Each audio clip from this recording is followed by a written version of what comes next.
আজ তোমাদের সাথে আমি একটি রিকোয়েস্ট রেসিপি শেয়ার করতে চলেছি। সেই রেসিপিটা হতে চলেছে অনেক সুন্দর, আর সেই রেসিপিটা কি হতে চলেছে জানতে চাইলে সঙ্গে থাকো। আমার ছোটবেলার বান্ধবী, আমরা একসাথে প্রাইমারি স্কুল, হাই স্কুল সবই পড়াশোনা করেছি।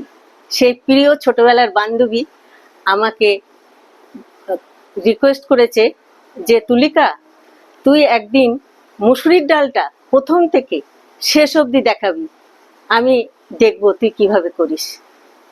তাই আজকে সেই বান্ধবী, ছোটবেলা থেকে একসাথে বড় হওয়া, বাংলাদেশেই আমার লেখাপড়া, সব ছোট বড় সবই বাংলাদেশে। তাই বাংলাদেশ আমার কাছে খুবই, বাংলাদেশ ইজ মাই মাদারল্যান্ড।